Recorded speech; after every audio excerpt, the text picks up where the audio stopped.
transformation through repentance. Unsa ba ang transformation pinaagi sa repentance pag hinulsol? Unsa gyud ang makita nga transformation sa tao nga adunay repentance? Unsa ang makita? Ang makita sa tao nga adunay tinuod nga repentance mao kining turning from sin. Sa Bisaya pa, ang pagtalikod sa sala. Now, ang pinaka nindot nga testimonya nga atong mabasa diya sa Bible nga diin makita gyud nato ang total transformation sa kinabuhi is si Paul, si Pablo. Because si Paul sa atoang nasayran, si Paul usa kini siya ka abogado. And the same time believers persecutor, no? Christian persecutor ni siya sa unang iglesia. Nagalutos niya sa mga magtotoo.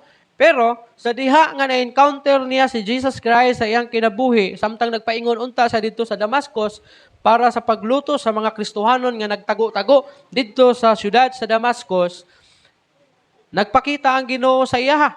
And sa diha nga nagpakita ang Ginoo sa iya, dito nagsugod ang repentance o dito nagsugod ang transformation sa iyang kinabuhi. So after siya nga gibag-o sa Ginoo, makita pa ba nimo nga si Paul nibalik siya sa iyang pagkamaglulutos? Ha? Si Paul dili ni siya usa ka ordinaryo nga kanang maglulutos, kay siya usa ni siya ka pangulo. Abogado ni siya nga nagakuha sa order gikan sa korte aron nga ipakanaog mura ni siya og siya ang implement no sa warrant, kumbaga inana warrant order. So kung may order nga mogawas gikan sa korte nga lutuson ang mga Kristohanon, siya ni ang mo-implement sa paglutos ug adtuon niya ang mao nga mga tao nga diin gisuspitsahan na mga magtotoo o mga follower ni Jesus Christ. And then lutuson og patyon sila. Kung dili sila patyon, prisuhon, taralon sa hukmanan, mao gina ang ilang dangatan. Murag pareha sa gibuhat nila kang Stephen. Nga si Stephen, one of the 7 deacons diya sa unang iglesia, nga gitawag kini sa Bible og puno sa balaang espiritu. Sa diha nga isog siya nga nagmantala sa pulong sa Ginoo, nahimo siyang guilty sa atubangan sa balaod nga nagdili sa mga tao sa pagsunod kang Hesukristo niadtong panahona, og gidakop siya og gi-order ni kining ni Paul, no? Nga batuon. Patyon pinagi sa pagbato. Now, kinahanglan ang transformation sa atoang kinabuhi tungod sa atoang paghinulsol mo resulta kini sa pagtalikod sa atong sala. Naamo gyud tay mga sala. Natay mga sala siguro nga palangga nato kay di man gyud nato mabiya-biyaan. Pero ang challenge sa tuwa diri kung naa gyud tay tinuod nga repentance, dapat makita gyud nga ni kanato ang tinuod pod nga kausaban sa atoang kinabuhi, which is one of this is pagtalikod sa sala. Dili kay magka-worse ang imuhang pagpakasala. And then embracing holiness.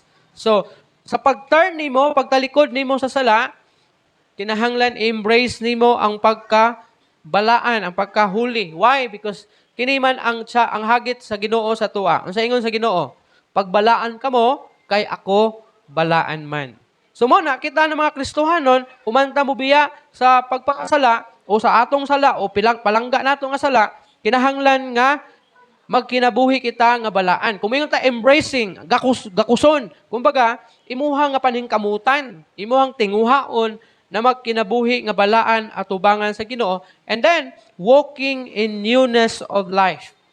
Human ka nga mubiya sa imong sala, maglakaw ka na diha sa bag-o nga kinabuhi. Ingon pa ang pulong sa Ginoo sa 1 Corinthians 5:17 or 2 Corinthians 5:17. Ingon niya, pagbalaan kamo kay ako balaan man. So ingon niya diha, ang daang pagkatao miagi na ug tan-awa ang bag-o miabot na. Subot pa sabot, kinahanglan mulakaw na ka adtong bag-o nga kinabuhi nga naangkon nimo.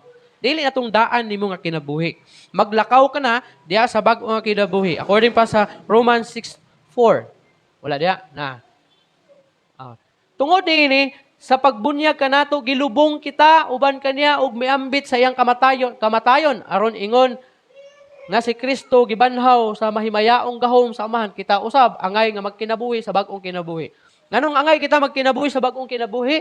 Kay gilubong kita uban ni Kristo. Kinsa man tong gilubong? Katong old nato nga life, katong old na kita, katong karaan na kita, katong kaniadto nato nga kinabuhi, mao toy gilubong uban kang Hesukristo. O kay labanhaw man si Hesukristo, kita usab magkinabuhi sa bag-ong kinabuhi nga angay sa atong Ginoo. Tanawa ang caterpillar. Kasi kaila caterpillar diri ulod. Di ba ang ulod nga gitawag og caterpillar, usa ka pangit nga ulod, murag di magay ka siguro mugunit siguro ana. Na? Magbitay man sa dahon, di ba? Sa ilalom sa dahon, magbitay sa dala, nasa siyang balay, daghan siya og tiil-tiil gagmay. No? Pangit siya. Pero pag matransform na siya, usa ka anyag nga alibangbang. Dili na ka luodon o dili na ka mahadlok. Ano man? Alibangbang naman siya. Usa naman siya kanindot og gwapa nga kining alibangbang kay colorful man siya. Pero katong ulod pa siya, pangit gid siya. Inana pud ta. Katong ato ang old life, pangit to siya. Mao to ang gilubong uban ni Kristo. Mao to siya ang gipakamatyan ni Kristo. Ug sa diha nga nabag-o ka na, usa ka na unta ka nindot o usa ka colorful nga Kristohanon. Meaning, ang imong life nimo naglakaw na ka diha sa bag-o nga kinabuhi nga puno sa pagkabalaan.